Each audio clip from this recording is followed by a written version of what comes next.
Hi, my name is Jill, and today I'm going to present the article What Entrepreneurs Get Wrong to You.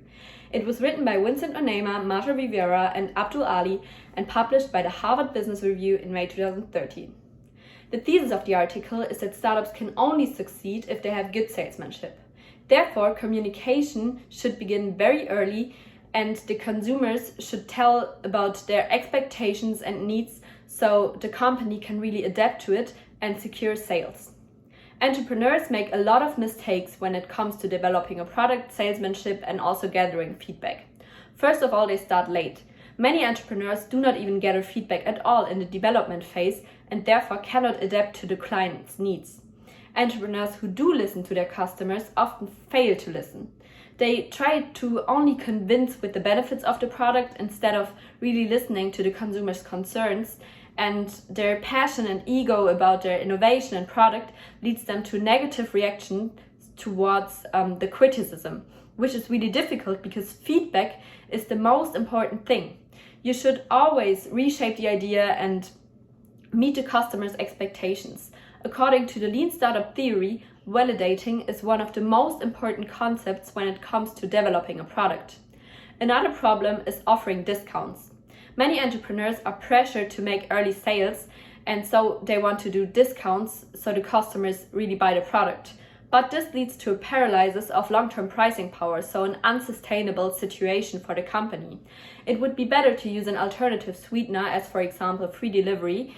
So if you really have to use discounts, you should really put the terms into writing so the consumers know that it's not for an unlimited period of time.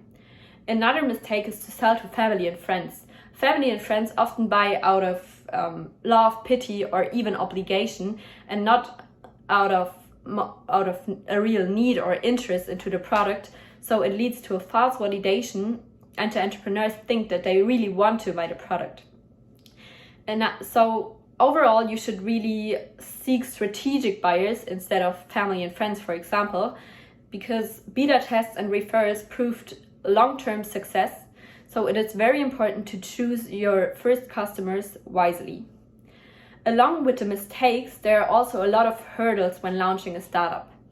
The hurdles are really different for startups than for big companies which are established in the market. First of all, there's efficacy. A lot of consumers are very skeptic towards new products meeting their value propositions, and beta tests and lab results are not always available for the new products. So a good idea would, for example, be to provide samples or free trials to the customers. Another problem is credibility. Many customers have doubts towards the age, gender, personal background, or experience level of the founders of the startup, and therefore do not want to interact with them. You really have to talk about the qualities which you fulfill to make sure clients still buy from your company. Another problem can be size, but size can also compose a benefit of a startup, because it is a key benefit that customers can talk to the CEO instead of any sales representative when they buy a product. So you really have to build trust with the customers. Therefore, many companies also don't take a deposit, but let the customers pay right when they receive the order to build trust with them. Another obstacle can be the price. Many customers have incomplete and biased price expectations. They do their price cost benefit analysis, and then they think that they can get a lot of price cuts when they are early customers. But that does not really match the entrepreneurs' expectations, and therefore tactics to counter are needed. Another problem can be switching costs. So there is a need to modify routines, procedures, systems in an external relationships, and when they buy a new product, the customers, so the switch to the new product can be very costly to them, but they do not communicate that to the entrepreneurs. So it is very important to question them, to give them open questions they can answer freely to really express their concerns, so you know how to adapt to them.